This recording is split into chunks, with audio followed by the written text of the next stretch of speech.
मनीष कश्यप ने लोगों का प्यार जीता है, दिलों पे राज किया है और लोग उनके लिए रोए भी हैं। कश्यप जो है हमारा एक होनहार पत्रकार है और होनहार नौजवान है, जिसने बिहार की आवाज़ को, बिहार के लोगों की आवाज़ों को और सरकार के जो गलत काम थे, जो कारोबार उनके गलत थे, जो उनके गलत मंत्री थे, जो कार्य नहीं हो रहे थे, उसने लोगों तक जागरूक किया। मनीष कश्यप की बहुत जल्दी रिहाई होने वाली है और जैसे ही मनीष कश्यप की रिहाई होगी और वो दोबारा से बिहार सरकार के खिलाफ लोगों को बताएंगे कि बिहार सरकार ने अभी तक कोई काम नहीं किए, झूठे वादे किए हैं, अखबारों के ज़रिए ऐड दिए हैं और ये जो है सरकार ज़मीन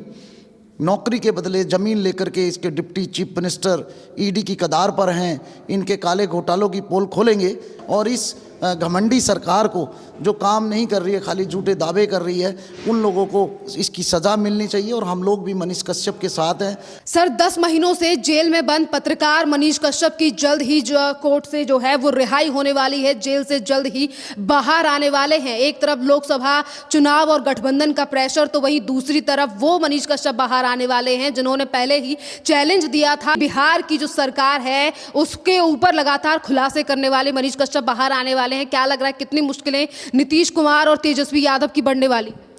देखिए,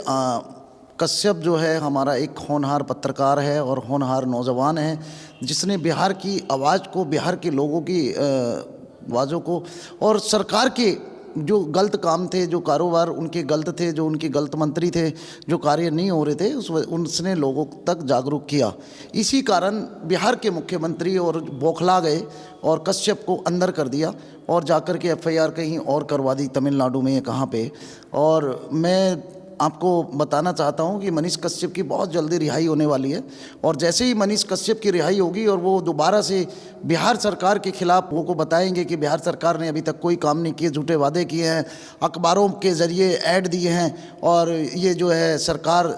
ज़मीन नौकरी के बदले ज़मीन लेकर के इसके डिप्टी चीफ मिनिस्टर ईडी की कदार पर हैं, इनके काले घोटालों की पोल खोलेंगे। वैसे ही अभी सरकार की बेचैनियाँ बढ़ती जा रही हैं, क्योंकि कोर्ट अगर इनके अंडर होता नीतीश कुमार जी के तो शायद ये बेल ना देते, लेकिन हमारी न्यायपालिका और हमारे जो जजेज हैं वो, मुझे पूरा विश्वास है और उस लड़के की ईमानदारी और उसकी रिपोर्टिंग जो अच्छी है उसके ऊपर उसको बेल मिलेगी और दोबारा से वो नीतीश कुमार की सरकार को हिलाने का काम करेंगे। सर, जिस तरीके से बिहार के हर कोने की खबर जो है वो मनीष कश्यप हमेशा ही करते हैं, सच्चाई को दिखाने का काम जो है वो उनके द्वारा किया गया है। वहीं दूसरी तरफ लोकसभा चुनावों की तैयारी कर रहे नीतीश कुमार जो ये कहते हैं कि हम तो बिहार को आगे बढ़ाने का काम कर रहे हैं, ये उनके लिए कितना बड़ा झटका है, क्योंकि पहले एनएसए हटा मनीष कश्यप के ऊपर से और अब जेल से बाहर आ रहे हैं। देखिए, उन्होंने हमेशा कश्यप को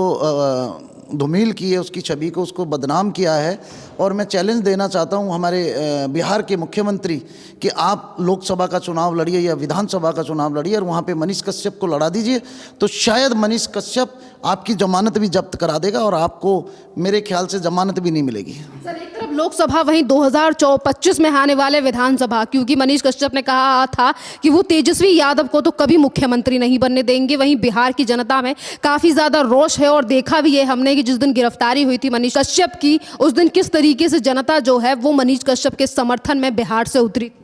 देखिए, मनीष कश्यप ने लोगों का प्यार जीता है, दिलों पे राज किया है और लोग उनके लिए रोए भी हैं। जिस समय उनकी अरेस्टिंग हुई है वो आंसुओं से रोए हैं और आंसुओं से रोते रोते लोगों ने दुआएं की और आज मैं भी अल्लाह ताला से दुआ करता हूं कि मनीष कश्यप जल्दी से जल्दी बाहर आए और इस घमंडी सरकार को जो काम नहीं कर रही है, खाली झूठे दावे कर रही है, उन लोगों को इसकी सज़ा मिलनी चाहिए और हम लोग भी मनीष कश्यप के साथ हैं। और मैं ये वादा करता हूं कि वर्ल्ड पीस हारमनी कंधे से कंधा मिलाकर के मनीष कश्यप के साथ बिहार में चुनाव प्रचार करेगी और नीतीश सरकार को उखाड़ फेंकेगी। जैसे बाप ने घोटाले किए, चारा घोटाले और ये घोटाले वो घोटाले, ऐसे ही उनका जो बेटा है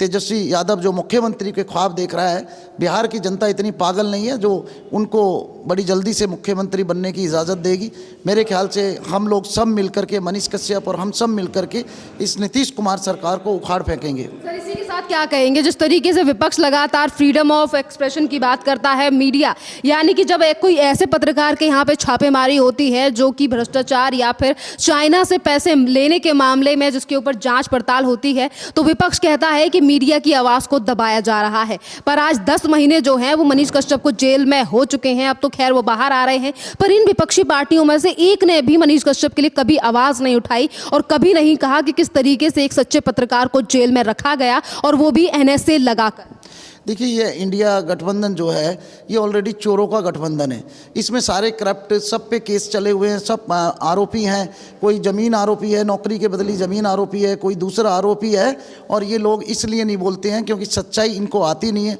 70 साल इन्होंने देश की सच्चाई को दबा करके रखा, तो अब ये क्या मनीष कश्यप के लिए सच्चाई बोलेंगे? इस देश की जनता, इस बिहार की जनता, इस पूरे बिहार के लोग मनीष कश्यप को बहुत प्यार करते हैं और मनीष कश्यप को हम लोग सब बहुत ज़्यादा लाइक करते हैं और अल्लाह ताला से दुआ करते हैं मनीष कश्यप की जल्दी से जल्दी बेल होए और हम नीतीश सरकार को उखाड़ करके बाहर फेंकेंगे और 2024 में देश के प्रधानमंत्री आदरणीय नरेंद्र मोदी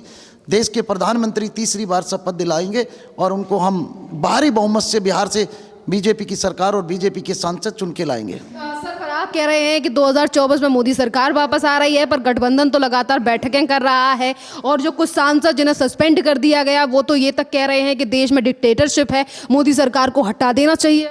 देखिए, मोदी सरकार को इस जन्म में तो कोई नहीं हटा सकता और ये नीतीश कुमार जी तो खुद मोदी जी के दम पर चुनाव जीते थे। बाद में इन्होंने गद्दारी करी, बाद में लालू के साथ जाकर के मिले, मोदी जी के दम पे ये जीते थे और अभी मोदी जी के बिना तो अपना इलेक्शन भी नहीं जीत सकते। सरकार बनाने की बात तो बहुत बड़ी बात है कि सरकार बनाएंगे, सरकार तो ये बना ही नहीं सकते हैं। ये अपनी सरकार के अलावा मोदी जी 2024 में इस देश की जनता ने ठान लिया है कि 2024 में तीसरी बार हम नरेंद्र मोदी को देश का प्रधानमंत्री बना के लाएंगे और बिहार से सबसे ज़्यादा सीटों से हम लोग बीजेपी की सरकार बनाएंगे और बीजेपी का सांसद हम बिहार से जीत करके आएंगे। गठबंधन कह रहा है इस बार मोदी सरकार के ऊपर जनता भरोसा नहीं करेगी, जनता समझ चुकी है, मोदी मैजिक खत्म हो चुका है। मोदी मैजिक जो है अभी 5 राज्यों में से 3 राज्य हमारे खुद सरकार के चले हैं और हमारे तीनों स्टेटों में हमारी सरकार आई है, राजस्थान, छत्तीसगढ़ और मध्य प्रदेश में, और तीनों बड़ी स्टेट है। मोदी मैजिक हमेशा है और मोदी है तो गारंटी है, मोदी है तो हर चीज़ मुमकिन है, मोदी है तो देश और देश की जनता सुरक्षित है। फिर भी जहाँ सांसदों को सस्पेंड कर दिया गया है, जिस तरीके से कल कृत्य हुआ और उपराष्ट्रपति का मजाक बनाया गया, मिमिक्री की गई, क्या इस तरीके के सांसदों पर जनता भरोसा करेगी? लोकसभा चुनावों पर जिस तरीके से आज वो एक संवैधानिक पद पर बैठे हुए व्यक्ति का ही सम्मान नहीं कर रहे हैं, जो एक किसान है और जाट कम्युनिटी से आता है, यानी कि देश के उपराष्ट्रपति जगदीप धनखड़। देखिए, जगदीप धनखड़ जी एक तो बुजुर्ग हैं, दूसरी बात जो है हमारे लोकसभा के अध्यक्ष हैं, राज्यसभा के उसके अध्यक्ष हैं, उनका सम्मान करना चाहिए एक बुजुर्ग के नाते, एक बाप के नाते, और एक संविधान पद पर बैठे हैं और उपराष्ट्रपति हैं देश के। राहुल गांधी जी, आप बचपना नहीं छोड़ पाएंगे क्योंकि आप बच्चों की तरह हंस रहे हैं, दांत फाड़ रहे हैं और आप बच्चों की तरह उनकी वीडियो बना रहे हैं और आप बोल रहे हैं अगर मैं बना रहा था तो मेरा मोबाइल था। क्या मैं अगर आपकी मम्मी की बेइज्जती करे कोई आदमी और मैं वीडियो बनाऊं, आपको गुस्सा नहीं आएगा? तो इसी तरह एक बुजुर्ग आदमी जो कि हमारे सभापति उपराष्ट्रपति हैं, देश की गरिमा पर बैठे हैं, उनकी आप वीडियो बना रहे हैं, आपको शर्म आनी चाहिए। और इस देश की जनता कभी आप पर विश्वास नहीं करेगी क्योंकि एक बुजुर्ग का सम्मान क्या होता है ये नरेंद्र मोदी से सीखो, एक आम नागरिक का सम्मान क्या होता है ये नरेंद्र मोदी जी से सीखो, एक आम बच्चे को प्यार करना, दुलार करना कैसा ये नरेंद्र मोदी जी से। तो कह रही है भावी प्रधानमंत्री हैं आगे आने वाले राहुल गांधी जी प्रधानमंत्री तो छोड़ो, वो अपना चुनाव लोकसभा का जीत लें, वही बहुत बड़ी बात होगी और 100% उनकी जमानत जब्त होगी। अगर अमेठी से लड़े तो स्मृति ईरानी उनकी जमानत जब्त कराएगी और केरल से भी उनकी जमानत जब्त होगी। सर, इसी के साथ जो है वो विपक्षी कुछ पार्टियां ये भी कह रही हैं कि प्रियंका वाड्रा जो कि उत्तर प्रदेश में कांग्रेस की सचिव हैं, उनसे कहा जा रहा है कि उन्हें 2024 के चुनाव जो हैं वो वाराणसी से लड़ने चाहिए, यानी कि प्रधानमंत्री नरेंद्र मोदी के खिलाफ लड़ने चाहिए। देखिए, सुबह 8 बजे ही उनका वोट बैंड बंद हो जाएगा और वो उनकी जमानत जब्त हो जाएगी। इस समय हम 400+ सीटों से देश के प्रधानमंत्री नरेंद्र मोदी जी को तीसरी बार देश का प्रधानमंत्री बना करके ला रहे हैं।